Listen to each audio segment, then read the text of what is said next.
Deployment Part 2. In this video, we continue our discussion of deployment, and this is part 2, where we start off with talking about the Windows Easy Transfer tool. This is how we can ensure that users, when they migrate from a XP computer, for example, to a Windows Vista computer, don't lose all their desktop configuration settings and their other profile configurations, as well as their application configuration settings and their data. We want to make sure that all that stuff transfers over so we don't lose data and users have to spend a lot of time reconfiguring stuff. WET, however, is most useful on an individual computer basis because it requires full manual intervention. There's not really much automatic about this, but the user state migration tool, although it starts off with a manual process in configuring it, you can automate it so that it can be scripted and fully migrate user settings over from their old computer or their old configuration to a new Windows Vista installation. Alright, let's go ahead and discuss now some things regarding transferring settings over. And I will be a little bit brief with these things. We do discuss the Windows Easy Transfer Wizard in more detail on the 70-620 exam. But for our purposes here, on this exam, we pretty much just need to know the general functionality of how it works. First of all, the Windows Easy Transfer, which is sometimes just abbreviated WET, is on the Windows Vista DVD. So you don't really need to go out and download it or grab it from somewhere. It's already there for you. You're going to be running this on a couple of different machines, though, because you need to transfer from your source computer, which is normally going to be something like your XP computer, to your new Vista machine. So that's one situation you would use that in, and you'll run it a couple of times. Now, this is really going to work best for a small number of migrations, and why is that? Because when you run this wizard, and I'm just going to show you where it is, and we'll actually run it in reality here in a little while, but it's under your accessories, and then system tools, and then the Windows Easy Transfer Wizard. And then you just launch this, and it gets kind of a little wizard started for you. You do have to have administrative permissions to be able to run this. But this is what it looks like when it gets started, and you just transfer the settings from your old computer to your new computer if you're doing a side-by-side. Or you can do a wipe and load if you have a single computer that you're doing this stuff with instead. But you're going to have to next finish through the whole thing, and it requires some time to do all of that. That's not very practical for a large corporation. I just did some work with a big insurance company, and they're I think they're the largest one in the United States. They have hundreds of thousands of computers. Well, there's no way I'm going to go through the next finish wizard for hundreds of thousands of computers. So really good for small offices, home offices, at home and stuff like that. It's also non-destructive. What happens with this is it just takes the settings from your old computer, transfers them to normally like a neutral location like a thumb drive or something, or a network location. Or you can transfer it directly using a transfer cable known as a Windows Easy Transfer cable, or over the network to the destination. So it doesn't really modify any of the source files, and it's kind of safer that way, and you don't have to worry about it potentially messing up your originating files. It's also similar to the File and Settings Transfer Wizard. I usually just call it FAST. This is a tool that we had under Windows XP, and perhaps you've used it in the past. Again, it's next finish kind of a thing. The way we work with this normally is to just use the Windows Easy Transfer USB cable. Those are usually like $39 or something like that. I'm kind of a cheapskate, so I don't really use those. And plus, it's really, in my view, it's kind of a ripoff because you buy the cable to transfer a couple of computers over, and you don't really need it for anything else anymore. It's a USB cable, but it's not wired the same way as conventional USB cables, so you can really only use it for that one transfer, unless you want to go in with a friend and maybe split the cost and pass it around your apartment complex or something. I don't know. So your Easy Transfer cable, or you could do it over the network, over an existing network, and that's what I'm going to do here in a little while by way of demonstration. If you want to, you can also use a CD or a DVD. If you need more than one CD or DVD, because not everything will fit on one, it will prompt you to insert successive CDs or DVDs, and then you will restore them in the same order that you back them up with. And then you'll have also the option of using USB storage, which again could be something like a disk-on-key flash drive. Those are synonymous with thumb drive and the like. Or you could use an external drive. Now let's also take a look at some other things relating to the Windows Easy Transfer Wizard. What does it transfer? Well, it's going to transfer user accounts.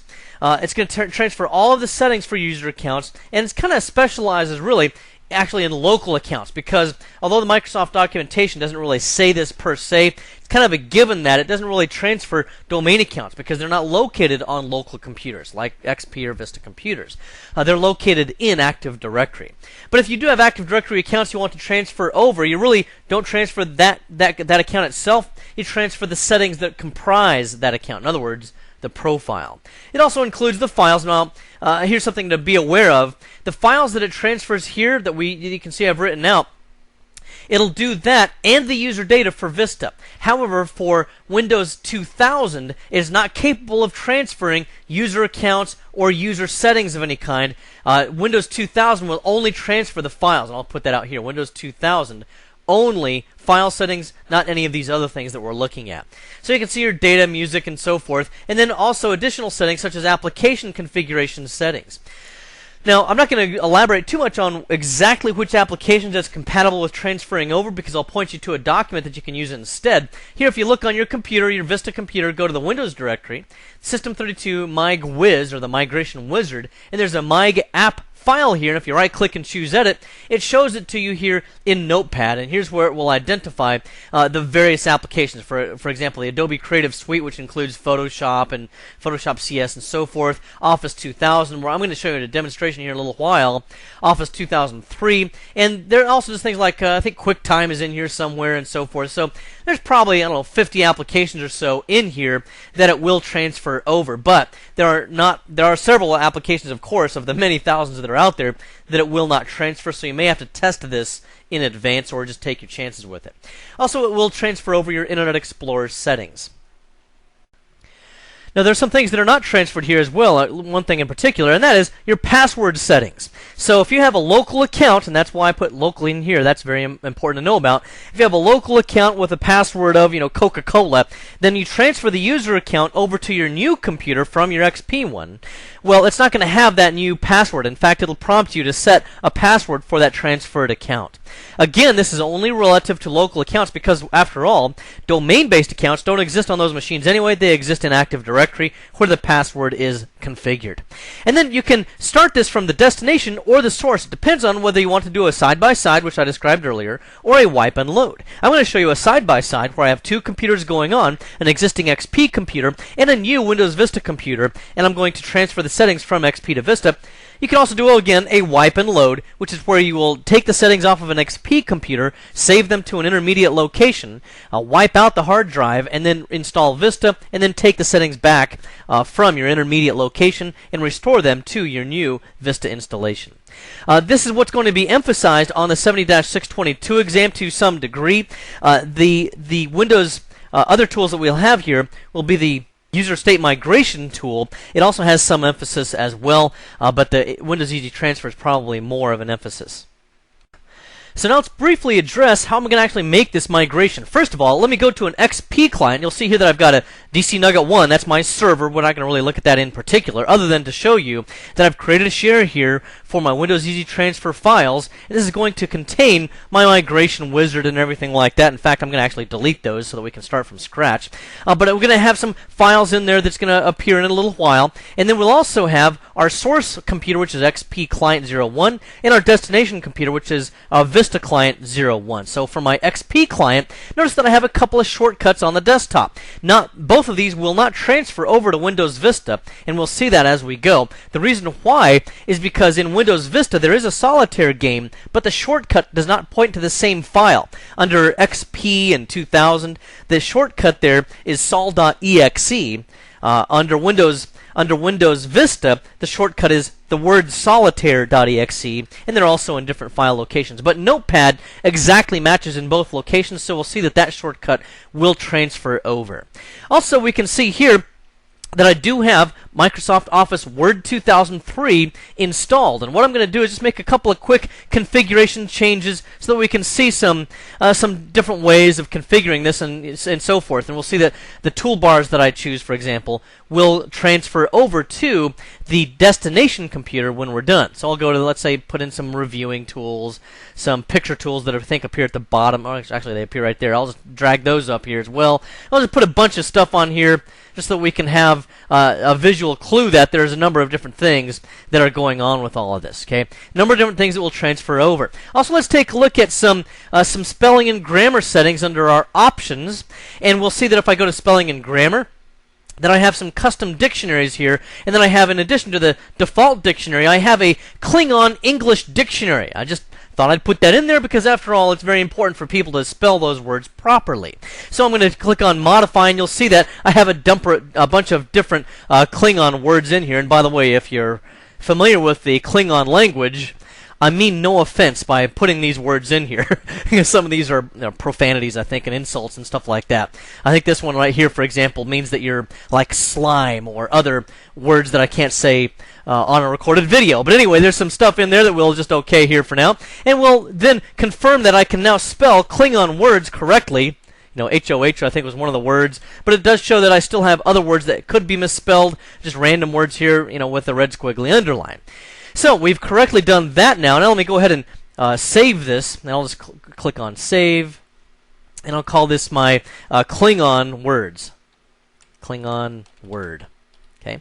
And I also have another document in there as well, and you'll see that in a moment here. I guess I can just show you now. If I go into my documents, I have another document there that's Apple or PC. What's the difference and why is one better than the other? Well, Mac has great commercials, but PCs keep us preoccupied with endless tinkering, and anybody who's worked with computers for a while, I think, knows that. We'll see that these two documents will get transferred over in my migration state here.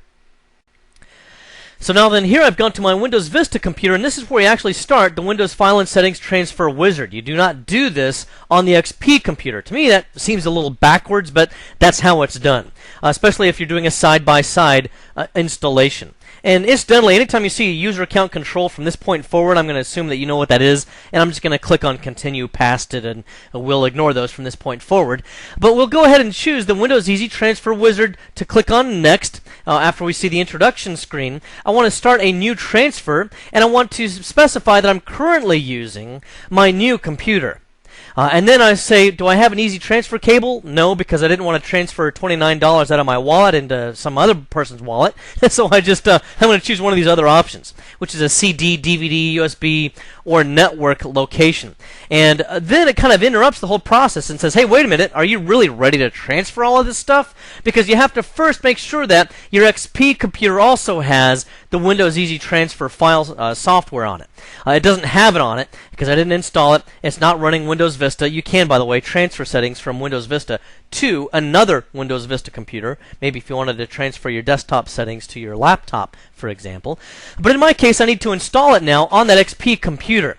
So what I need to do is to take the installation files for Windows Easy Transfer and put them in another location. I don't have either one of these types of devices right now, so I'm going to choose a shared network folder instead, and I'm just going to UNC to that path.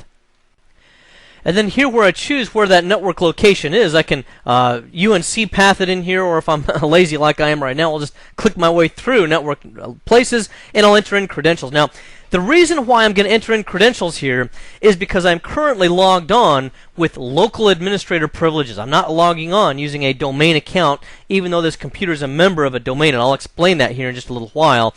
But as a result of that, I need to enter in credentials that have permissions to access this share on that server, which happens to be a domain controller.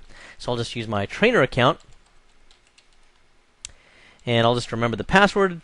Might be more convenient. And then I'm going to specify the WET files location and click on Next. And then it's going to copy that Easy Transfer software over there. Now, while it's doing that, let me explain why I logged on with a local account. This is kind of weird. If you log on using a domain account, like the trainer account that I normally use for my videos, then this Windows Easy Transfer will stop with an error. And I think I saved it in a location for you here, so let me, there it is.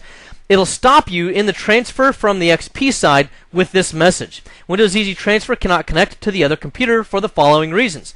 You are attempting to transfer from an administrator account, that means I'm using an administrator account on that XP box, for example, to a non-administrator account. You need to run as admin on both machines. This is the most ridiculous dialog box that ever popped up. The reason for that is, and I've tested this, believe me, and it's taken me way too long to get to the bottom of this, but I logged on as the trainer account, which is a domain admin. Domain admins are nested inside of the local administrators group on all domain member computers. So I was logged on as an administrator account, but it thought that I was a non-administrator account. This seems to be related to domain accounts. If you use a local administrator account, it doesn't have a problem with this, but you cannot use a domain administrator account of any type. So that's why I had to log on as a local administrator here. And then we see a prompt here. How are the computers connected to the network? And I'll say I want to transfer the settings over the network. And it says my firewall is blocking this transfer. Do you want to unblock itself from the transfer? This is a new feature. Windows Vista has a really nice firewall. It's pretty full-featured for something that's included with the operating system. This kind of functionality is a new feature with it where I can turn off the ports necessary to allow Windows Easy Transfer to work. And this is true of other applications as well, once the application is complete, it will then re-close those ports rather than leaving them open indefinitely as it's done in previous versions of the firewall. So now, do I have a Windows transfer key? And the reason for this is because this is going to be a randomly generated key that will encrypt the data over the network as it's transferred to or from the different computers. And this will prevent someone from intercepting that data and being able to make any sense of it. It's a rudimentary key. I don't think it's going to be as secure as certain other things, but it's pretty cool for our current purposes, and I'll say I need a key.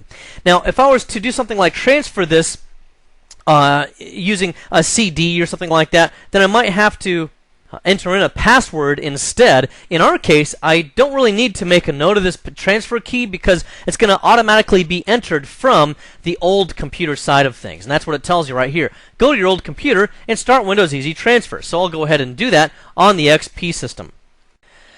And so you can kind of see that this whole thing is just a big ping-pong match. You're going back and forth between the computers, which, again, doesn't make it very practical for the corporation, but only for, small offices or home use or something. But I'm going to go to my network places here, and I'm going to scan the entire network, or rather, click through this network where the Windows network exists, and I'm going to double-click through the Nugget Lab domain, where I can locate the DC Nugget 1, wet files, migration wizard, and here I want to go ahead and launch the setup here for the Windows Easy Transfer wizard. Now the temptation here is to go right down here. It says Windows Easy Transfer. That looks like the file I need, right? Normally we go to setup.exe or some version thereof.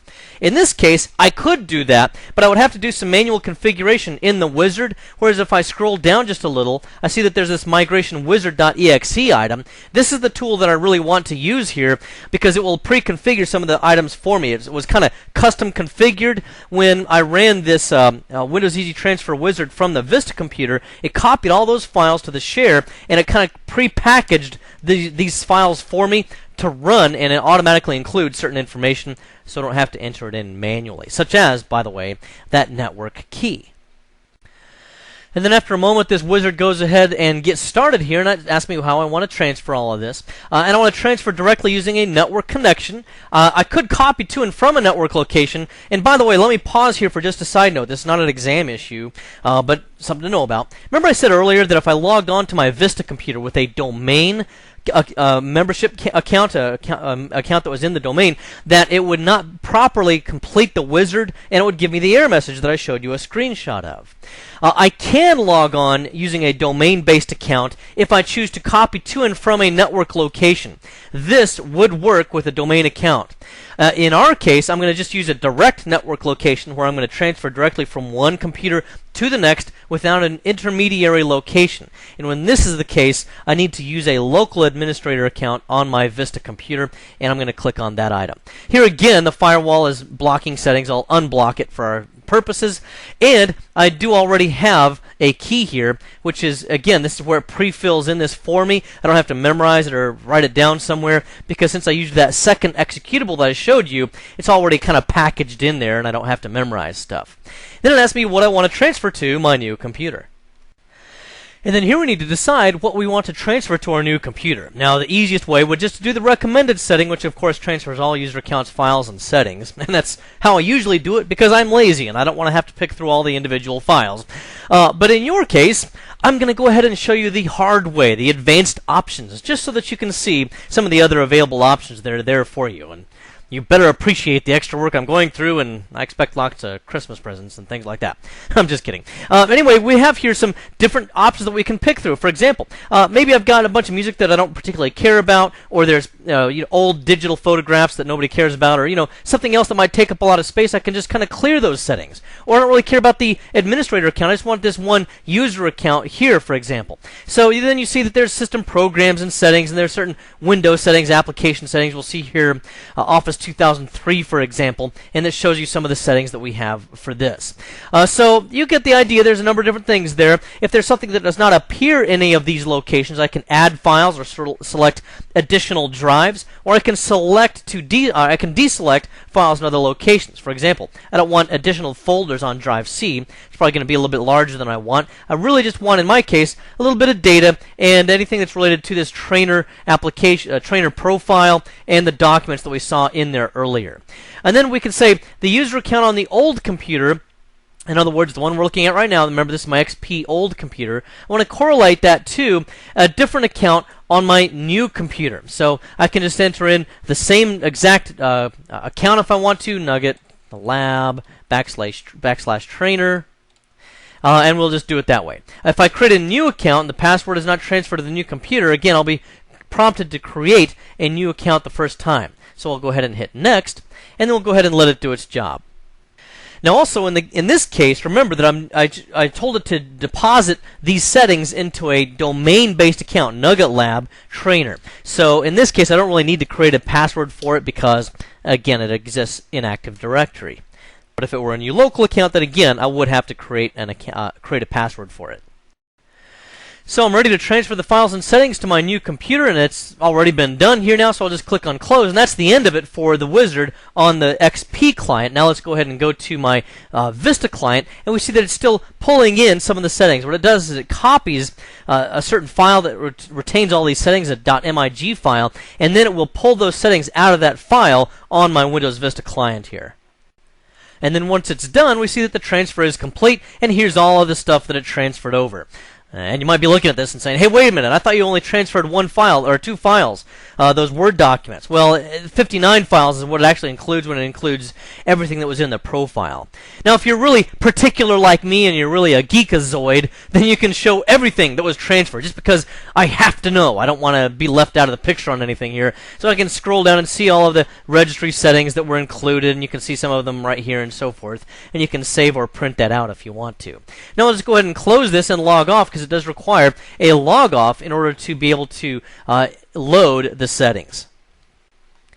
And so now I'm going to reconnect to my Vista client using my domain credentials of Nugget Lab and then of the trainer account in the Nugget Lab domain. And what we should see happen here is it should see all of the settings for Office 2003. It should see the Word documents and any other configuration settings I might have made. This does bring up an important issue, by the way. When I transfer the settings from my XP box to this Vista box, they both have to have the same applications for the application settings that I'm trying to transfer. So if I had Office 2003 settings on my XP machine, but I had not yet installed Office 2003 here on the Vista machine, then there would be no place to deposit those settings, and I would not get a transference of those settings reliably anyway. So you should have all the applications installed in advance for which you want to transfer the settings. And then here we get our desktop. Now notice that I get some desktop.ini settings here. These are hidden files actually that I can just delete. Those do pop up in a number of different locations in Windows, all versions of Windows, and that's just part of the stuff they have to deal with. They require administrative privilege to delete those. It's one of the annoyances that you sometimes get with Windows Vista. It prompts you constantly for some of these types of things, but that's okay because overall it's still a more secure method. But notice that I did not get the solitaire shortcut as I mentioned earlier, but my notepad shortcut is still there and it does still work. Let's also take a look at documents. Notice that it's not my documents anymore. It's just documents, which I like, by the way, because when you're working from the command line, you don't have to always enter in quotations around my documents. It's much easier to work with. There's no my anything, no my music, it's just music. No my pictures, it's just pictures, and so forth. Here we get our list of Klingon words and our Apple versus PC document here as well. I think if it pops up here, there we go, Apple versus PC and so forth. And we can just, again, see that if I go to the tools and go to options under spelling and grammar, that my dictionaries do indeed include the Klingon dictionary now, and we're good to go. Also, there's all of my new toolbars up there that I added a whole bunch of those things on. Remember that I did that earlier. So my application settings seem to have migrated over pretty well, and my data migrated over as well also. Now again, you do have to have the applications installed in advance on the target or destination computer. Microsoft does have in beta a version of Windows Easy Transfer that will also transfer over the application installations themselves. It doesn't transfer over all applications that have ever been created, but most of the more popular ones it will do that with. It's in beta, like I said, right now. And it has been for several months, so I don't know when it's ever going to be made final, but it's a pretty good tool to keep your eye out for. And now, another thing to keep in mind with the Windows Easy Transfer Wizard is that for the source computers, if they're running Windows 2000, they must be running Service Pack 4 or later, and if they're XP systems, they must be running Service Pack 2 or later. Now let's move on here and talk about the user state migration tool, which is currently in version 3.0. Now, one of the reasons why the user state migration tool is better for larger migrations is because it uses repeatable criteria that you can apply to every individual machine without visiting them individually. And that's one reason why we're able to do that is because it is scriptable. So you could put the command line that you run to operate this tool. You could put that command line in something like a startup script, and if you wanted to be really elaborate, you could even use it with group policy objects and WMI scripting so that it would only run on the XP computers in your environment. And then what it does, it could upload their configuration information to a centralized network store, for example. And you can put it, again, in a number of different places. It's normally going to be compressed. Whoops, not a very straight line there. It's normally going to be compressed. There's also an option to even encrypt the data store if you want to. Probably a good idea on a corporation. And you can also make it uncompressed if you want to, but I don't really see a whole lot of reason for doing that. The data store can be on the local drive if you just want to do a one-off migration of some kind, like a wipe and load, for example. Or you could put it on a network location. That's probably the most common location. Or again, a removable storage like a thumb drive. But again, in a corporation, you're probably going to see that on the network more frequently. It also uses these XML migration rules, and these can be custom modified. It's not really the subject of any exam that I'm aware of at this time. But if you wanted to get into a large corporate migration and you had very specific settings or things that you wanted to transfer over, you could modify the default XML files, or you could point it to your own customized XML files. And I think I can show those to you here real quick. Let me just show you. On this XP machine, I've already installed the user state migration tool. And if I look at our C drive, program files, and USMT, then we see those files right here. First of all, there's the executables. Let me point those out. Load state, and then there's another one called scan state. I'll explain those in a little while, but that's what we use to read our existing data and to load our existing data. And then we have mygap.xml and myuser, which is, there it is, right down here. These two XML files are a lot like what Microsoft's doing for many of their utilities and things, and that's they're using XML data for a lot of their configuration information. And if I edit this by right-clicking on it and choosing Edit, you can see here that it gives a lot of different things in regards to migrating applications, what parts of the registry to read, and so forth. So that's where all of that kind of information comes from, is from those files. Now, you don't have to install the user state migration tool on every computer that's going to be using these tools. What you could do is even put it in a share, and in your scripts, you could point to that share via UNC path, for example. Now then, what kind of settings does the user state migration tool transfer over? It's pretty much the same as the Windows Easy Transfer tool, plus you can also transfer over certificates. Windows Easy Transfer does not handle those, whereas this particular tool does. And certificates can be used for a number of things, to authenticate or encrypt email, for example, or encrypt files and so forth, or for different kinds of signing and so forth. The encrypted files themselves can also be transferred over using the user state migration tool, whereas Windows Easy Transfer is not capable of that. With USMT, there is no easy transfer cable usage here, and then again goes to the corporate nature of this, where it's not really physically feasible to use an easy transfer cable on hundreds or thousands of computers. And then there's also no automatic over-the-network detection, like you saw me transfer the settings with Windows Easy Transfer earlier. It was able to automatically detect another host on the network and then transfer settings over. That doesn't happen here. You're going to have to scan using scan state, first of all. That's going going to upload all the files into a .mig file, and then that .mig file, which contains all the settings, will be loaded using the loadstate.exe tool and the XML files that I just pointed out to you.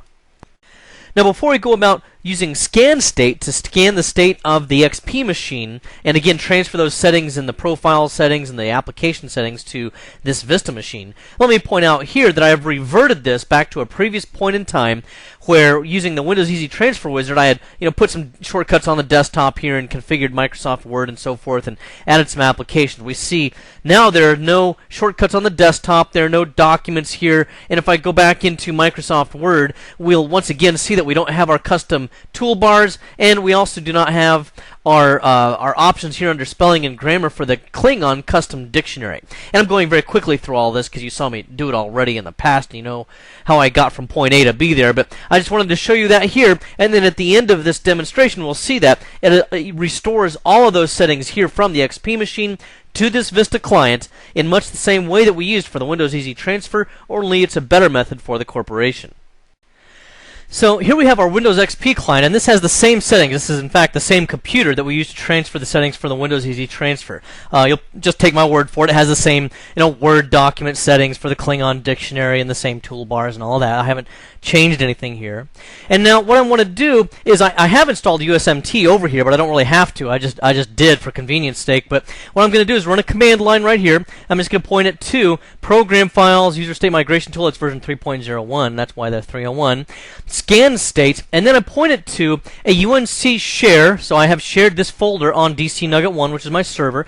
And then this is not something that you see in the Microsoft documentations for this, but I happen to know this will work. In the corporation, this could be really handy to enter in %computer name % in a script. Because what it's going to do there is it's going to create a special folder for each individual XP computer in this case. And that way I'll be able to differentiate one store from the next and know which computer belongs to that store. And then there's /I:, and there's no space here, but since the way it wraps, you can't really tell that. My user, so I'm pointing it to an XML file to migrate user state settings, and I'm /I:, and then again, in this case, the application settings has its XML file there as well. Now, if you customized these, I wouldn't recommend customizing these specifically. I just leave those as default. And again, this is not an exam issue, but just a tip. And I would create my own XML files, which would just be copies of these, and then I would modify the copies and then name them something else and point to them in this command line. And then this /O, it's not really necessary in my case right now, but in fact, I'll just delete it. But what that would do is it would overwrite any other store that was already created there. So if you're experimenting with this, or you're doing this in a lab to test things out, and you keep creating a copy of this, then you could force it to overwrite the existing one. Or the old one. So now I'm going to go ahead and just press enter, and that's pretty much it. You can see that it does create a log file in case something bad happens, but we shouldn't see any problems here. And then it will take just probably a minute or two to copy and transfer all the settings. And now here, after I've resumed recording after having paused to let it do its thing here, we see that it successfully collected the files and settings. And let's go ahead and take a look at those files and settings over on our server of DC Nugget 1. So here I'm on DC Nugget 1. I'm going to go to my E drive where I've got my USMT dump folder, and notice that it did create XP Client 01. That's because I used %computer name %, which is a variable for whatever the name of the computer is. Since the name of that computer was XP Client 01, that's the folder it created, and here's my user state migration data right here as well. And again, it compacts the whole thing into a single file. So now we're pretty much ready to go and to transfer the settings over to a Vista client. Again, this can all be scripted in whichever method that you choose to do, but here we go. All right, so let's go ahead and take a look here. I'm going to go to look at this. Notice that I'm logged on as the trainer account. And if I go to the command prompt, I'll do a quick little command here. Who am I? /all. And my point in doing that is to show my group memberships. Because you see, this tool, Microsoft documentation says that this tool has to be run under administrative credentials. Okay, so keep that in mind because we're going to see a caveat with that here in a minute. But anyway, I've got I'm a member of the built-in administrators security group, and the reason for that is because the trainer account, the domain trainer account, is a member of domain admins, which is automatically nested into administrators. Okay, and you can see there's my domain admin's membership as well. So I've pretty much got all the authority here that I need. I'm pretty much the highest power in the universe here for Active Directory. Same level of privilege as the administrator account of the domain.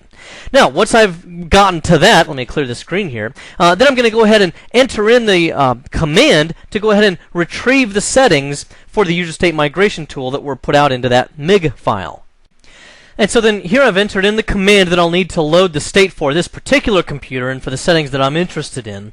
And I'll address these for you here in just a moment. You'll see that I've got a few switches and our options down here at the bottom as well. I've opened up another command prompt as well to show you that you can do enter the command name like scan state /?, and the same with load state, which you see up here at the top.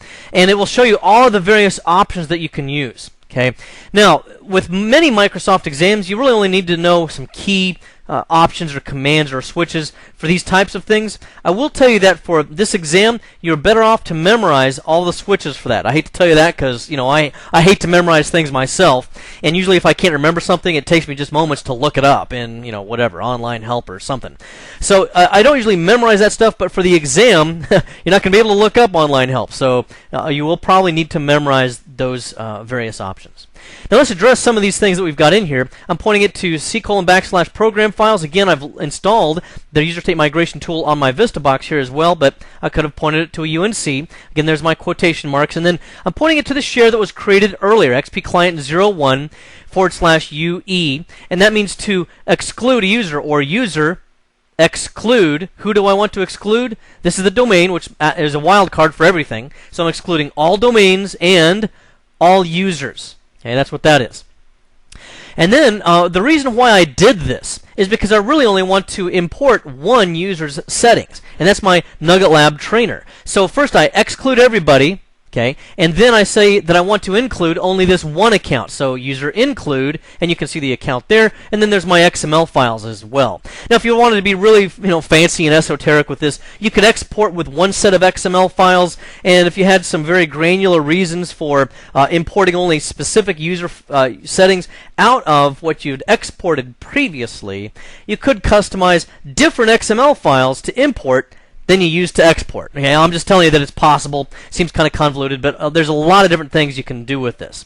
So now, also remember that I showed you when I used the who am I command earlier that it's undeniable that I'm an administrator. I'm about as high a level as an administrator as you can get, and you do have to be an admin to run this. But watch what happens when I try to run this command right now. It's going to tell me, wait a minute, you must be an administrator. Huh? Didn't we just run the set command, or the who am I command /all? It shows me I'm a domain admin, scheme admin, enterprise admin, local administrator. Wow! I'm in the whole thing, and why is it giving me this? This is kind of something that is a frustration, and I had to go through a lot of trial and error to get to the bottom of this. First of all, Microsoft does say that one thing you have to do is to go to a command prompt, and you must go here where you right-click, and you might have seen this in Vista before, where you have to right-click on the command prompt and choose Run as Administrator. Okay, I get that. So I'll choose Allow because I'm going to, allow that command prompt to run. Now notice up here at the title bar it says Administrator Command Prompt. This one was just a normal command prompt. This has to do with increased security settings with Windows Vista, where even when you log on as an administrator, it really loads only a token that's a generic user token. So even though I was logged on as an admin, I had no particular privileges. And that's when I try to do something that requires privileges, then I have to enter in my user account control consent. Now, some of you out there are probably thinking, James, did it take you that long to figure it out? I mean, come on, that was pretty obvious, right? We already know about this administrator thing. All right, smarty pants, let's run this command again and see what happens. So here I've typed it all in again, and I'll press enter, and let's see what happens. Now we'll see here that, what? You must be an administrator. Hold on a second. It says administrator right there. You saw me right-click and choose Run as Administrator, and yet it still tells me this. This just sends you in circles. You'll be chasing your tail over and over and over again. And no, it's not because I'm trying to import settings into my existing profile. I could log on as any other administrator account, such as any other domain admin account, and it would not really make any difference. So I'm going to log this account off and show you what really has to be done here. Alright, so here I've logged back on to Vista Client 01, but this time I've logged on as Phoenix User 01. This is just a generic account, and if I go to the Who Am I command, which I've already typed in here for you, you can see that I'm really nobody special. I'm just a generic user. Authenticated user, domain user is all I am. And I'm also a member of Remote Desktop Users, which allows me to make this connection. But other than that, there's nothing special about this user account. Now, if I were to try to run the load state command from the command prompt here, I would again be stymied because obviously I'm not an administrator, and this time it would seem to really be the truth. Now if I go to a command prompt and I right click and choose Run as Administrator, however, notice that I get credentials here. So I can do, my trainer account or whoever, and I'm logging onto the domain here. I'm using that credential, and I'm clicking OK. And now once I get to that, I got an administrator command prompt. Well, here I'm just going to go ahead and I've already put this in a clipboard so I don't have to type the whole thing over again. This is the same exact command that we ran earlier. So then this time let's give it a try and see what happens. And press enter, and we see here that it's going to go ahead and starting to scan everything, and it's going to load things up. This again takes a minute or two to pull all the settings down, but we should see a successful load this time. Now it should have done it the first time I ran this because I was an administrator command prompt. The secret sauce here, by the way, seems to be that you have to enter in credentials in order to be able to make this work. Let me also point another thing out, and that is that the share that I'm pointing to, I have to have at least read access to that share in order to pull the settings out. So just make sure that you also have permissions there, or else you'll get a read error of some type when you run this also. Oh, and another thing here as well, there is in the domain of Nugget Lab, there is an administrator account. I could have logged on to the domain as that administrator account, and when you do that, when you open up a command prompt, it automatically goes to the administrator prompt here, and in that case, it will also run. But otherwise, again, you have to enter in the creds. Alright, looks like it's finished. It did notice that there was one thing it was not able to retrieve here, and this relates to MS Fax, which I don't really use here. That's probably because there's no direct correlation to it. This would be a candidate, for example, if you wanted to customize your own XML file and to exclude one of the things that it was trying to retrieve. It's not really a showstopper here, and it doesn't cause any issues, so I'm just going to go ahead and exit that, and then I'm going to go ahead and log off of this, and when I log back on again, we'll log on as the trainer to see that the settings have transferred over successfully. And so now here you see that I again have logged on to this Vista client. Again, there's my notepad shortcut. That appears to be working. We don't have our solitaire because of reasons I explained earlier. And again, if I go to Microsoft Office Word 2003, we'll see that it did indeed retain all my toolbar settings that we've got up here at the top. I go back to Tools, Options, and I'll just briefly address this. Once again, in my custom dictionaries, we see that I have the Klingon dictionary. Okay, so it seems like it did send over all of my settings properly. Oh, and before I forget, let's double check the data. That's kind of important too, folks. And there's my documents, my Word documents there as well. So looks like this tool works very well. In this nugget, we discussed deployment, and this was part 2, where we discussed the user's settings, like their application settings, their desktop profile settings, and their actual data itself. We need to make sure that it gets from their old XP computer, for example, to their new Windows Vista system without losing anything. And one of the ways that we can do that, we saw, was to use the Windows Easy Transfer Wizard, but it's a fully manual process, so it's kind of time-consuming, not practical for the corporations. But it does work. Remember, for the corporations, we're probably going to be more interested in the user state migration tool, and that's probably also more focus on the 70-622. So you do need to know the various switches and options that are available with that, so I'd familiarize yourself with that. And you saw some of the examples that I showed on how to use the tool. And again, of course, this is a more corporate tool because it's scriptable, and you can use it to fully automate that entire process. Well, I hope this has been informative for you, and I'd like to thank you for viewing.